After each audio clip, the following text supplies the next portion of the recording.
আসসালামু আলাইকুম। চলে এলাম দোহা ভ্রমণের আরেকটি নতুন গল্প নিয়ে। তো দোহা ভ্রমণের এবারের প্রতিটি পর্বে সকালে উঠেই আমার বন্ধুর যে বাগানটা সত্যি এত অপূর্ব যে সেটা না দেখালেই নয়, কারণ কি আমি অনেক ভোরে উঠে ওর এই সুন্দর বাগানটাতে ঘোরাঘুরি করতাম। নানা রকম ফুল, মানে মনে হতো যে প্রতিদিনই নতুন রঙে নতুন রূপে সেজে আছে। তো দেখেন, মরুভূমির মতো একটা দেশে কি সুন্দর শাপলা ফুলই না ফুটে আছে, আর কত রকম এখানে ফুলের, এই যে ফুলটা দেখেন, শাপলা ফুলটা কি সুন্দর। তো এই যে গাছে গাছে নানা রঙিন ফুল, নানা রকম সুন্দর মৌমাছি, মানে একটা প্রকৃতির ছোঁয়া চারিদিকে। আমার এইটা এত ভালো লাগতো। আমি প্রতিদিন সকালে উঠে বাগানে বসে বসে কফি খেতাম আর আমার বান্ধবীর সাথে গল্প করতাম। তো আজকে আমাদের গন্তব্য ছিল গ্লাস ব্রিজে যাব প্রথম, তারপর ঘুরে দেখব হচ্ছে সুক ওয়াকিফ, আর আর বিভিন্ন জায়গায় আমরা ঘোরাঘুরি করব। সো চলুন শুরু করি আজকের ভ্রমণের গল্প।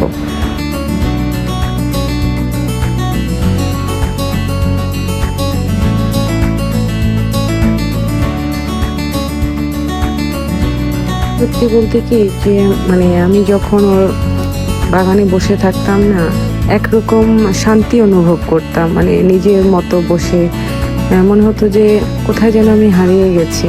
আর এখানে আমি হয়তো ঘন্টার পর ঘন্টা বসে থাকলেও আমার কোনো বিরক্ত বা বোরিং লাগবে না, অনেক ভালো লাগার একটা জায়গা।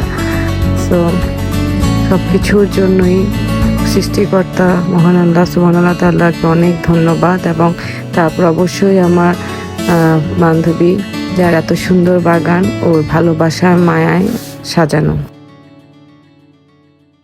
সো আমরা ঠিক দুপুরে একটু পর পর বের হয়ে চলে এলাম সেই দোহার সুন্দর গ্লাস ব্রিজটি দেখতে। তো সেদিন একটু মেঘলা মেঘলা ছিল আকাশটা, একটু হালকা বাতাস, খুব ভালো লাগছিল। তো নেমে আমার মনটা ভরে গেল এই সুন্দর একটু ঘাস ফুলগুলো দেখে। এই যে দেখেন, এই যে দূরে দেখা যাচ্ছে গ্লাস ব্রিজটি, এই জায়গাটা দিয়ে আস্তে করে উপরে চলে যেতে হবে। গ্লাস ব্রিজটি দেখতে দূরে থেকে আমার কাছে মনে হচ্ছিল একটা শিপের মতো, জাহাজ টাইপ লাগছিল। তো আমরা কিছুটা দূরে গাড়ি পার্কিং করে আস্তে আস্তে হেঁটে নেমে গেলাম নিচের দিকে। মানে অসম্ভব সুন্দর একটা জায়গা। তেমন একটা ভিড় ছিল না, মানুষের কোনো কোলাহলও ছিল না। সেদিন অফিস ডে হওয়াতে মনে হয় এরকম, অথবা দুপুরের দিকের টাইম, তো বিকেল হলে হয়তো বা ভিড় হবে বা লোকজন দেখা যাবে। তো সাগরের পাশে সুন্দর একটা জায়গায় এই গ্লাস ব্রিজটা বানানো, একদমই নতুন।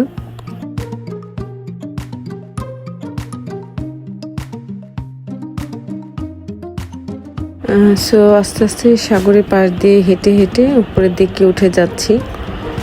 চারপাশের ভিউটা এত সুন্দর ছিল, মানে যেদিকে তাকাচ্ছি সাগরের পানি, মানে দোহার যে একটা মডার্ন সিটি লুক, মানে পুরো জায়গাটা বেশ আকর্ষণীয়।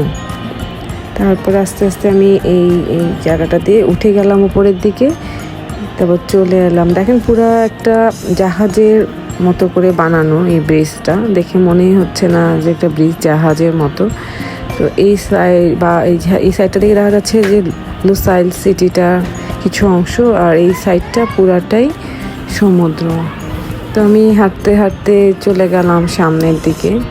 যত সামনে যাচ্ছি ততই আমার মুগ্ধতা আরও বেড়ে চলছে। মনে হচ্ছে যে এত সুন্দর একটা জায়গা। তো যেহেতু এগুলো সব কিছুই নতুন, এগুলো কিন্তু আমরা যখন দোহায় ছিলাম তখন ছিল না। এই যে গ্লাসের উপর দিয়ে কিন্তু আমি হেঁটে যাচ্ছি, এই যে গ্লাস ব্রিজের এই উপরটা দিয়ে হেঁটে গিয়ে সামনে সুন্দর পানি, সুন্দর ভিউ, অদ্ভুত অদ্ভুত এক কথায়, যে এত সুন্দর একটা স্ট্রাকচার গ্লাসের।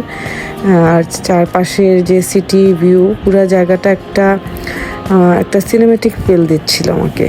বিশেষ করে বিকাল হয়ে যাচ্ছিল, তো সূর্যের আলো আস্তে আস্তে কমে যাচ্ছিল, আর আকাশে এত মেঘ, সুবহানাল্লাহ। তো খুব সুন্দর একটা সময় এখানে কাটাচ্ছিলাম, ঘুরে ঘুরে দেখছিলাম।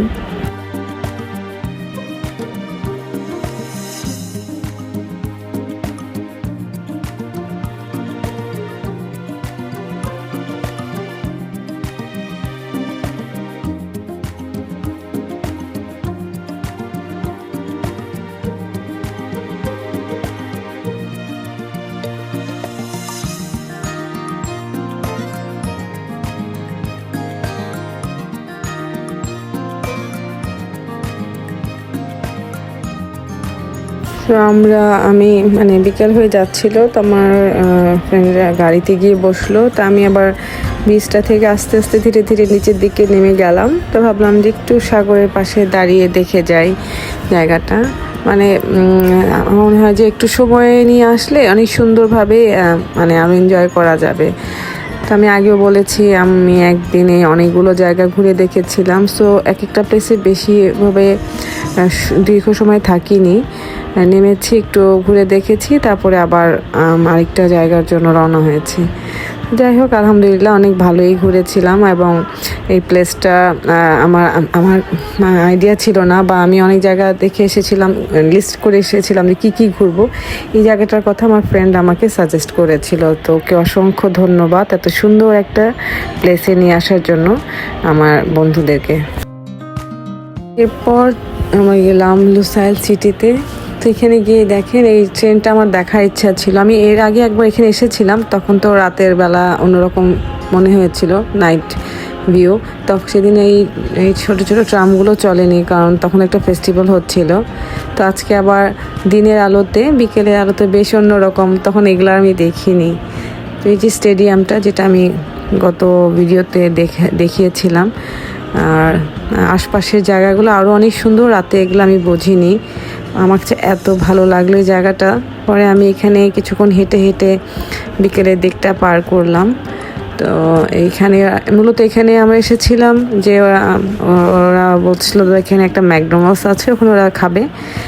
তো যাই হোক, এই জায়গাটা কিছুক্ষণ আমি সুন্দর করে ঘুরে ঘুরে দেখলাম যে পুরা জায়গাটা একটা ব্রিজের মতো করে করা, আর অনেক গাছ দিয়ে এখানে সাজানো আছে, ফুলের গাছ। আর ঠিক মানে পরন্ত বিকেল, তো আলোটা বেশ সুন্দর স্নিগ্ধ লাগছিল। তো অনেক ভালো লাগলো আমার বিকেলটা এখানে কাটিয়ে। এরপর আমাদের গন্তব্য ছিল হচ্ছে সুক ওয়াকিফ।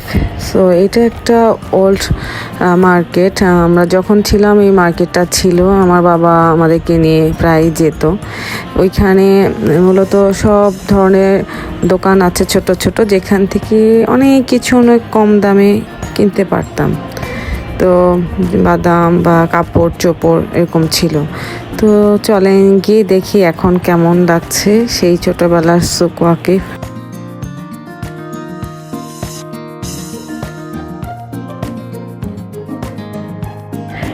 এরপর চলে এলাম সুক ওয়াকিফ। এসে তো খুবই অবাক হয়ে গেলাম যে একদম চেঞ্জ হয়ে গেছে জায়গাটা। আগে তো একটা সিম্পল মার্কেট ছিল, ওরা ওই পুরানো ঐতিহ্যটাকে ধরে রেখে এই পুরা সুক ওয়াকিফ প্লেসটাকে একটা ট্যুরিস্ট স্পট বানিয়ে ফেলেছে, যেখানে মূলত দোহা বা ওদের যে কালচারাল বিষয়গুলো, পুরাতন যে বাড়ি ঘরের যে টেক্সচার ছিল সেগুলোকে ঠিক রেখে সেই আদলেই পুরাটা করেছে। এবং পুরা জায়গাটা একটা এত মানে ফেস্টিভ্যাল ভাইবস ছিল। বিভিন্ন রকম খাবারের দোকান, ব্যাগ, জুয়েলারি, তো মানে এগুলো ছিল মূলত ছোট ছোট সব বাইরের দিকে। তা আমি পুরা জায়গাটা দেখে খুবই মজা লাগছিল। তুর্কিতে এরকম জায়গা আছে ঠিক সেরকমই। তো সুক ওয়াকিফ আগে এরকম ছিল না, একদমই সিম্পল একটা, আমরা বলতাম এটাকে তখন ইরানি মার্কেট। তো এখানে একটা দোকান ছিল যেখান থেকে আমরা সবসময় বিভিন্ন ধরনের বাদাম কেনাকাটা করতাম, মশলা কেনাকাটা করতাম। আগে খুবই সস্তা ছিল এখানে থেকে কিনতে গেলে, কিন্তু আমি এবার যে গেলাম তখন গিয়ে দেখি প্রচুর দাম, আগের মতো নাই। এখানেও আমরা ভাবলাম যে এখানে হয়তো সুপার মার্কেটের চেয়ে কিছু রিজনেবল প্রাইসে পাবো। তো আসলে দাম এখানেও বেশি ছিল। তারপর জায়গাটা আমার কাছে খুবই ভালো লাগলো এবং পুরো জায়গাটার যে ভিতর দিয়ে হেঁটে যাচ্ছি মনে হচ্ছে যে সেই পুরাতন কাতারের সব দোহার যে কালচার তার ভিতর দিয়ে আমি যাচ্ছি। তো হেঁটে হেঁটে ঘুরে দেখছি। এরপর বের হওয়ার পরে দেখলাম যে অনেক ধরনের খাবারের ছোট ছোট স্টল। এখানে নাকি প্রতিদিন বিকেলেই সবাই খাবার নিয়ে বসে সেল করে, যে যেরকম পারে এরকম মেলার মতো হয়। তো বিভিন্ন রকম খাবার ছিল এখানে, খুব ভালো লাগছিল দেখতে, যে পুরা মনে হচ্ছে মেলা ফেস্টিভ্যাল হচ্ছে ওরকম। এই সমোসা সব কিছু। উট আছে এখানে, 5 রিয়াল বা 10 রিয়াল দিয়ে উঠে অনেকে করছিল, বাচ্চাদের খেলার জন্য বিভিন্ন ব্যবস্থা আছে। তারপর আমি খুঁজে পেলাম ভেমটো। তো মনের আনন্দে কিনে ফেলেছিলাম। এটা আমার ছোটোবেলায় খুব পছন্দের একটা ড্রিঙ্কস ছিল। তো মার্কেটে চেয়ে এখানে দাম বেশি সেটা আমি বুঝিনি, তো 5 রিয়াল নিয়েছিল। তারপরে এই মজাদার ডেজার্টটা খেয়েছিলাম 5 রিয়াল করে। এখানে কিছুটা নাটেলা দেওয়া ছিল আর একটা চিজ ক্রিম, ভালোই ছিল। এক একটা পার পিস 5 রিয়াল করে ওরা নিচ্ছিল। বাইরের দিকটা ঘুরে তারপরে আবার ভিতরের দিকে গেলাম। মানে এরিয়াটা কিন্তু অনেক বড়, পুরাতন একটা এরিয়া। বাইরের দিকটা নতুনভাবে করলেও ভিতরের যে জায়গাগুলা সেগুলো আগের মতোই আছে। এই যে এখানে চারদিকে মশলাপাতির দোকান, বিভিন্ন রকমের ওদের এই যে কার্পেট মাদুর টাইপের। তো ঘুরতে ঘুরতে আমার ফ্রেন্ড বলল যে ওরা এখানে আসলে রুটি আর চা খায়, হ্যাঁ ওদের খুব পছন্দের। এখানে একটা রুটি আছে, তো আমরাও নিয়ে নিলাম। বিকাল হয়েছিল, আমরা রুটি দিয়ে চা খেলাম এবং অনেক মজা ছিল চাটা। তো ওখানে বসে কিছুক্ষণ বাইরেই বসেছিলাম, এই যে চায়ের দোকানের বাইরেই বসে। তারপর একটা ছোলা বুটো নিয়েছিলাম। তারপর আমি আবার ওদের অর্নামেন্ট মাথায় দিয়ে একটু পোজ দিলাম। তো এখানে বিভিন্ন শপসগুলোতে খুব এক্সক্লুসিভ জিনিস আছে, যদি কেউ দোহায় আসেন এখান থেকে কিনতে পারবেন। খুব যে একটা কম তা না, কিন্তু তারপর বেশ ভালো একটা ইউনিক কালেকশন আছে, দেখতে পারেন। এখানে কিছু কাতারের পুরাতন দোহার যে ছবিগুলা একটা ওয়াল এভাবে দেয়া ছিল, যেরকম ছিল আগে দোহা শহরটা। তো এই যে বাহিরের দিকটা এরকম। পরে আরও ভিতরটা অনেক হেঁটে যাচ্ছিলাম এবং প্রচুর ভিড় ছিল, টুরিস্ট ছিল অনেক। আমি আমাদেরকে বলছিলাম যে এত ভিড় কেন, অন্যদিন আসলে হতো। ওরা বলে কি না, এখানে এরকমই থাকে, যেহেতু টুরিস্ট স্পট এটা, প্রায় এখানে অনেক টুরিস্টরা এখানে থাকে। খারাপ লাগছিল না, অনেক সুন্দর একটা মানে ফেস্টিভ্যাল মনে হচ্ছিল, যে আমরা ছোটোবেলায় রোজার সময় আসলে যেমন রোজার সময় খুব আনন্দ হতো, তো সেরকম লাগছিল। তো এখানে একটা পুরাতন হোটেল ছিল, বিসমিল্লাহ হোটেল, যেখান থেকে আমার বাবা প্রায় আমাদেরকে খাবার টাবার কিনে দিত। তো আমার ফ্রেন্ড আবার বললো যে হোটেলটা এখনও আছে, বিসমিল্লাহ হোটেলটা খুবই পুরাতন। সো ঘুরতে ঘুরতে আমাদের অনেক ক্ষুধা পেয়ে গেল, রাতও হয়ে গেছিলো। তো আমরা ভাবলাম যে শিক কাবাব খাবো। আগে আমরা শিক কাবাব খেতাম, যে শিকের মধ্যে কাবাবটাকে রুটির উপরে দিয়ে সার্ভ করা হতো। তো এটা আগে রাস্তায় রাস্তায় পাওয়া যেত, কিন্তু এখন এই সুক ওয়াকিফ ছাড়া আর কোথাও পাওয়া যায় না, শিকে করে সেল করে না। কিন্তু যেটা যে টুরিস্ট স্পট হওয়ার কারণে এত ভিড় ছিল যে আমরা সিরিয়াল দিয়ে ওখানে দাঁড়িয়ে থেকে ওই সিট পাবো না। তো খাবারটা অর্ডার দিয়েছিলাম, সেটাও হতে প্রায় 30 মিনিটের মতো টাইম লাগবে বলছিল। তো খাবার অর্ডার দিয়ে আমরা আরও বাইরে কিছুক্ষণ বসে রইলাম। আমি একটু ঘোরাঘুরি করলাম, হাঁটলাম, আমার কাছে এত ভালো লাগছিল জায়গাটা। তারপর খাবারটা নিয়ে আমরা বাসায় চলে গিয়েছিলাম, বাসায় গিয়ে খেয়েছিলাম, আর বাইরে থাকিনি, টায়ার্ড হয়ে গিয়েছিলাম।